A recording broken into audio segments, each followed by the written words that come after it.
اب سنیے زکریا اور یحییٰ علیہم السلام کے واقعات۔ دن گزرتے گئے، ابراہیم اور یعقوب علیہم السلام کی نسل سے کچھ نیک لوگ پیدا ہوئے۔ ان کو آل عمران کے نام سے یاد کیا جاتا ہے۔ اللہ تعالیٰ سورہ آل عمران آیت 33 اور 34 میں فرماتے ہیں، بے شک اللہ تعالیٰ نے تمام جہان کے لوگوں میں سے آدم کو اور نوح کو اور ابراہیم کے خاندان اور عمران کے خاندان کو چن لیا کہ یہ سب آپس میں ایک دوسرے کی نسل سے ہیں، اور اللہ تعالیٰ سنتا جانتا ہے۔ جس عمران کا ذکر قرآن مجید نے کیا ہے یہ داؤد علیہ السلام کی اولاد سے ہیں۔ زکریا علیہ السلام کی بیوی، یحییٰ علیہ السلام کی والدہ عیشا اور مریم علیہ السلام کی والدہ حنا دونوں حقیقی بہنیں تھیں، اور زکریا علیہ السلام رشتے میں مریم علیہ السلام کے خالو تھے۔ اس طرح یحییٰ علیہ السلام اور مریم علیہ السلام آپس میں خالہ زاد ہیں۔ اللہ تعالیٰ نے اس دور کے کئی واقعات کی طرف اشارہ کیا ہے۔ سب سے پہلا تذکرہ مریم علیہ السلام کی پیدائش کا ہوا ہے۔ یہ واقعہ دمشق میں ہوا۔ زکریا بن دان سلیمان علیہ السلام کی اولاد میں سے تھے۔ دمشق میں زندگی گزار رہے تھے۔ عمر 100 سال سے زیادہ ہو چکی تھی۔ اس قصے کی ابتدا قرآن مجید نے عمران کی بیوی سے کی ہے۔ وہ مریم علیہ السلام کی ماں اور عیسیٰ ابن مریم کی نانی ہیں۔ عمران کی بیوی کے ہاں عرصہ دراز سے کوئی اولاد پیدا نہ ہوئی تھی۔ ایک دن انہوں نے ایک چڑیا کو دیکھا، وہ اپنے بچوں کو خوراک کھلا رہی تھی۔ یہ دیکھ کر انہیں شدت سے اولاد کی خواہش محسوس ہوئی۔ انہوں نے اللہ سے دعا کی، اللہ نے ان کی دعا کو قبول فرمایا۔ چنانچہ جب بچے کی ولادت کا وقت قریب آیا تو انہوں نے ایک نذر مانی۔ سورہ آل عمران آیت 35 میں اللہ تعالیٰ فرماتے ہیں، جب عمران کی بیوی نے کہا، اے میرے رب، میرے پیٹ میں جو کچھ ہے اسے میں نے تیرے نام آزاد کرنے کی نذر مانی ہے، تو میری طرف سے قبول فرما، یقیناً تو خوب سننے والا اور پوری طرح جاننے والا ہے۔ انہوں نے اللہ تعالیٰ سے اولاد کی دعا کی۔ اللہ تعالیٰ کے حکم سے جب انہیں بچہ پیدا ہونے کی امید ہوئی تو انہوں نے نذر مان لی کہ جس بچے کو جنم دوں گی اسے اللہ کے لیے آزاد چھوڑ دوں گی تاکہ وہ بیت المقدس کی خدمت کرے۔ زکریا علیہ السلام اور آل عمران بیت المقدس کی طرف نقل مکانی کر چکے تھے۔ بیت المقدس یہودیوں کی عبادت گاہ تھی۔ یہ ان کا طریقہ تھا کہ اپنی اولاد کے بارے میں بیت المقدس کا خادم بنانے کی نذر مانا کرتے تھے۔ بچہ پیدا ہوتا تو علماء کے سپرد کر دیتے، وہ اسے تورات پڑھاتے تاکہ وہ عبادت کرنے والا بن جائے، بیت المقدس کی خدمت کرے۔ لیکن ان کے ہاں بچی پیدا ہوئی۔ بچیوں کو تو خدمت کے لیے وقف نہیں کیا جاتا تھا۔ سورہ آل عمران آیت 36 میں ہے، جب بچی پیدا ہوئی تو کہنے لگیں، پروردگار میرے ہاں تو لڑکی ہوئی ہے، اللہ تعالیٰ کو خوب معلوم ہے کہ کیا اولاد ہوئی ہے، اور لڑکا لڑکی جیسا نہیں، میں نے اس کا نام مریم رکھا ہے، میں اسے اور اس کی اولاد کو شیطان مردود سے تیری پناہ میں دیتی ہوں۔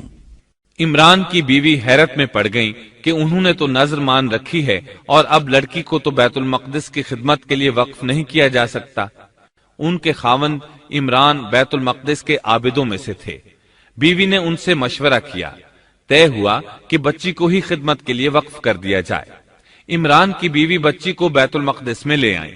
جس بچے کو وقف کرنا ہوتا تھا اس کی کفالت کوئی عالم کرتا تھا۔ عابدوں میں اس وقت یہ جھگڑا پیدا ہوا کہ اس بچی کی کفالت کون کرے گا۔ اس کے لیے آخر یہ طریقہ طے کیا گیا کہ وہ سب اپنا اپنا قلم پانی میں پھینکیں گے، جس کے قلم پر کچھ ظاہر ہو وہ اس کا کفیل بن جائے گا۔